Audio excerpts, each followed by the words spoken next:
tá certo? Os morfemas são as menores estruturas das palavras que dão informação a respeito, né, do seu aspecto semântico, do seu aspecto morfológico, de concordância, tá certo? Então, que elementos mórficos são esses, né?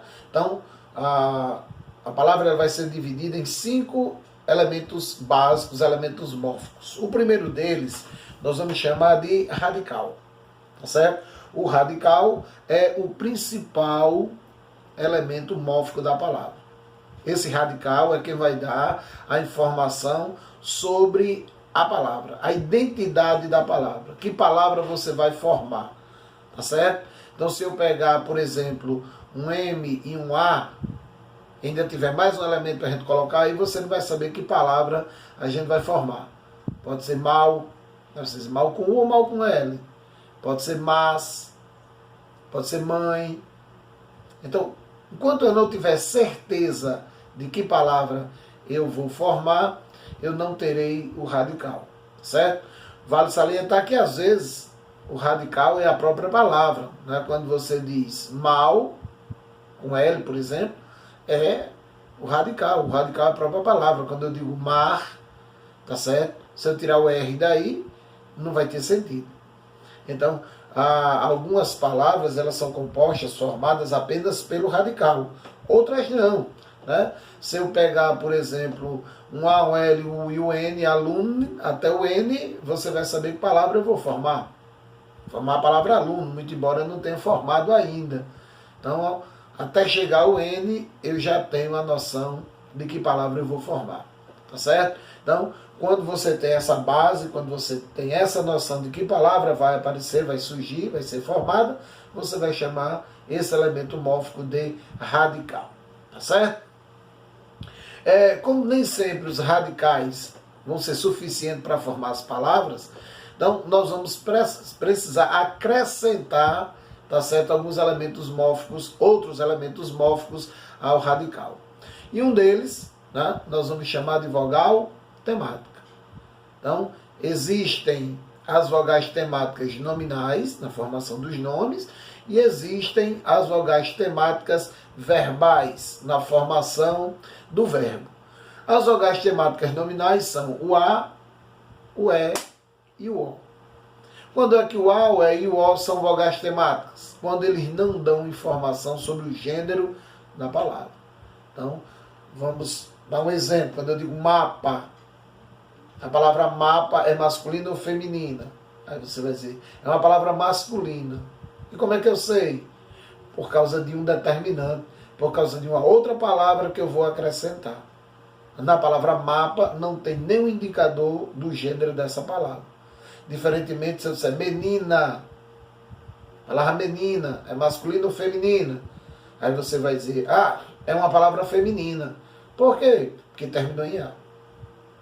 Então veja que a terminação da palavra menina, a letra A, indica o gênero ao qual a palavra menina pertence.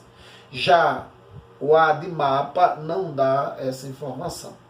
Então quando eu não puder trocar o A pelo O ou o E pelo O, eu digo dente, dente. É masculino, não porque termina em E.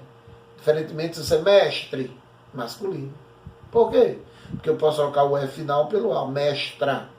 Então, quando eu puder trocar o O ou o E pela letra A para indicar gênero, não é vogal temática.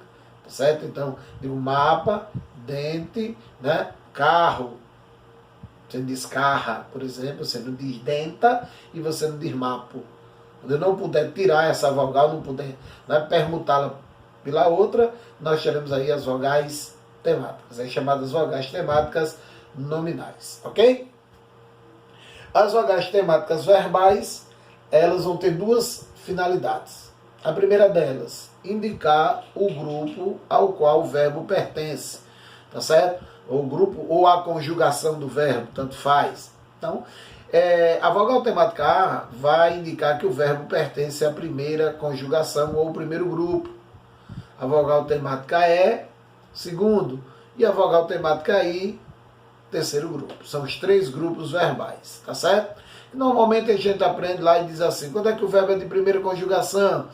Quando termina em AR, segunda é R, terceira IR, tá? Mas, né, se a gente for bem para a base da palavra, não é bem assim. O R já dá outra informação, nós vamos ver a posterior, tá bom? Então o A indica a primeira conjugação, o E indica a segunda e o I indica a terceira conjugação verbal, ok? E a segunda função dessa vogal temática é justamente preparar o radical para que você acrescente as desinências verbais. Que desinências são essas? As desinências modo-temporais e as desinências número-pessoais, que nós vamos ver, né, no 4º tipo de morfema. Nós estamos, né, aí no 2º, que é a vogal temática. Então, vogais temáticas nominais, o A, o E e o O, quando não indicarem o gênero. Vogais temáticas verbais, o A, o E e o I, para indicar o grupo ao qual o verbo pertence e para preparar o radical para nós acrescentarmos as desinências, ok? Aí vem um terceiro morfema, que vai ser a junção dos 2 primeiros. Então, quando você junta a vogal temática ao radical, você vai criar, tá certo? Um morfema chamado de tema, tá certo? Então, o que é um tema de uma palavra? É a junção do radical mais a vogal temática, tá certo? Então, quando a palavra apresentar esses 2 morfemas, você vai dizer que ela é uma palavra temática, uma palavra que tem tema, ou seja, tem o radical e a vogal temática. Então, digo mapa, dente, carro, são palavras temáticas, porque possuem tema. Se a palavra não possui vogal temática, aí você vai dizer que essa palavra ela é atemática. Esse A e um prefixo que significa negação, tá certo? Então, quando eu digo aluno, mestre, aluna, são palavras atemáticas. Por quê? Porque a terminação vai indicar gênero.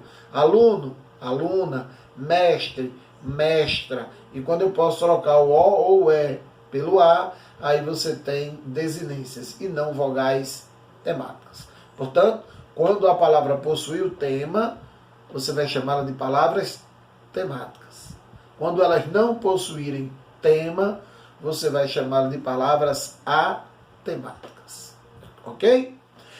Bom, ao tema, aí nós vamos acrescentar um 4º morfema. Tá certo? Aí entra o assunto concordância nominal. É o início do estudo da concordância nominal. Tá? Por quê? Desinências nominais, desinências verbais. Concordância nominal, concordância verbal. Mais à frente nós vamos detalhar. Mas aí é o princípio do estudo da concordância. Então, quais são as desinências nominais? Gênero, masculino, feminino, e o número singular ou plural. Então, qual é a desinência de gênero em português? Então, nós temos a letra A como marca do feminino, que se opõe ao O e ao E masculino, como nós já frisamos anteriormente. Aluno, mestre, são palavras masculinas porque terminam, respectivamente, em O e em E. E eu posso trocar pelo A, aluna, mestra. Então, aí, nós chamamos essas vogais de desinências de gênero, certo? A desinência de número em português não existe o singular, é vazio. A gente sabe que a palavra está no singular pela ausência do plural. Tá? E, regra geral, qual é a desinência de plural em português? O S. Tá? Quando a palavra termina por vogal, a gente acrescenta S. Quando ela termina por consoante, aí a gente acrescenta ES. Então, eu digo aluno, alunos, professor, professores. Então, a desinência marcante do plural em português é a letra S. Então, aí as desinências nominais, repito, que vão nos dar a concordância nominal. Ok? As desinências verbais, elas vão indicar modo e número. É modo e tempo. Ele chama modo temporal. Então, modo. Quais são os modos verbais? O indicativo, que é um modo da certeza, tá certo? Você vai ter uma informação precisa, certa, você vai usar o modo indicativo. O modo subjuntivo, que é o modo da dúvida, é o modo da incerteza, da hipótese. Aí você usa o modo subjuntivo. E o modo imperativo, que é o modo da ordem, do pedido, tá certo? Do conselho, né? Então, esses três modos, indicativo, subjuntivo e imperativo. E os tempos? Então, tempo presente, o momento da fala, né? Então, eu tenho um momento futuro, tá certo? Que pode ser um momento certo ou um momento hipotético duvidoso. Se for um momento certo, algo que realmente eu tenha certeza, eu vou chamar de futuro do presente, tá certo? Então, e se eu não tiver a certeza, se houver alguma dúvida, alguma hipótese, eu vou chamar de futuro do pretérito. Então, futuro do presente, aquele futuro certo, e o futuro do pretérito, aquele futuro hipotético, aquele futuro condicional. Ok? Em relação ao passado, nós vamos chamar de pretérito. Aí nós temos o pretérito imperfeito, uma ação passada que não foi totalmente concluída, então inconclusa. E eu tenho aquela ação passada que foi totalmente concluída, que nós vamos chamar de perfeito. Não, pretérito imperfeito, pretérito perfeito. Então, com o pretérito perfeito tem uma curiosidade. Quando você fizer alusão a duas ações passadas e todas as duas perfeitas, todas as duas concluídas, o que vai acontecer? A mais recente, você chama de pretérito perfeito. A mais antiga, você vai chamar de pretérito mais que perfeito. Então, resumindo, tempo presente, futuro certo, futuro do presente, futuro duvidoso, futuro do pretérito. Passado. Então, um passado inacabado, pretérito imperfeito. Um passado acabado, recente, pretérito perfeito. Um passado acabado anterior a outro, pretérito mais que perfeito. Então, aí são as desinências que nós vamos ver, tá certo? Os morfemas modo temporais. E existem os números pessoais, desinências número pessoais, tá certo? Então, que vai dar a concordância verbal. Tanto que a regra geral diz, o verbo se flexiona em número e pessoa para concordar com o sujeito, tá certo? Então, número, singular ou plural, pessoas, primeira, segunda ou terceira. Então, primeira pessoa, segunda ou terceira pessoa do singular, primeira, segunda ou terceira pessoa do plural. Então, aí as desinências número pessoais, ok? Então, aí as desinências. Lembrando que essas desinências, elas não alteram a classe da palavra. Não, tá certo? Elas não são, você não vai formar uma palavra acrescentando uma desinência. Os morfemas que vão ser responsáveis por mudar a classe da palavra ou pela criação, formação das palavras, nós vamos chamar de afixos, que é o nosso quinto morfema, tá certo? Os afixos. Então, o que são afixos? São elementos que nós vamos agregar ao radical. Podemos agregá-lo antes, podemos agregá-lo depois. Se nós agregarmos antes, nós vamos chamá-lo de prefixo. Se nós agregarmos depois, nós vamos chamá-lo de sufixo. Ok? Então, prefixo vem antes de feliz. Coloquei um prefixo. Infeliz. Tá? Eu vou acrescentar depois. Feliz. Mente. Felizmente. Acrescentei um sufixo. Normalmente, o prefixo ele não muda a classe da palavra. Tá certo? Então, feliz. Infeliz, continua adjetivo, tá certo? Leal, desleal, continua adjetivo. Mas se eu acrescentar um sufixo, aí em determinadas situações eu vou mudar a classe da palavra. Feliz, mente. Feliz é adjetivo, quando eu boto mente passa a ser advérbio, felizmente. Felicidade. Deixou de ser adjetivo, passou a ser substantivo. Então, leal, lealmente, adjetivo, passou a ser advérbio, lealmente. Leal, lealdade, deixou de ser adjetivo, passou a ser substantivo. Então, os sufixos, eles têm essa capacidade de modificar a classe da palavra, tá certo? Já o prefixo não, tá? Então, alguém pode dizer, professor, mas se a gente pegar uma questão numa prova que pensa assim, o radical da palavra, só o radical, o prefixo entra, então se pedir assim, infelizmente, qual é o radical da palavra infelizmente? Aí é infeliz. O prefixo entra se ele pedir apenas o radical. Quando ele pede apenas o radical, o prefixo faz parte, passa a fazer parte desse radical. Mas se ele pedir para dividir em elementos mórficos, aí ele quer realmente, né, separar todos. Aí o prefixo já não faz parte do radical, é um outro elemento. Tranquilo? Então vamos tomar cuidado, né, dependendo de como ele venha pedir uma questão dessa numa prova, né, aí a gente tem que analisar com calma. Ok? Então aí são os cinco elementos mórficos que compõem a palavra, que compõem as palavras, tá certo? Então, basicamente você vai ter esses 5. Agora, tem um outro elemento aí que não tem significado, não tem sentido, ele não é um morfema, mas ele vai fazer parte dessa equipe aí de estrutura, que são as vogais e as consoantes de ligação. Tá certo? Então, quando você tiver um radical que quiser acrescentar um sufixo, tá? Aí às vezes você pode acrescentar direto. Lealdade.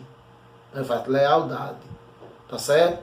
Então, aí não teve problema. É só pegar a palavra legal e colocar o sufixo dade, você não vai conseguir fazer. Você não vai conseguir dizer legalidade. E aí, o que é que eu faço?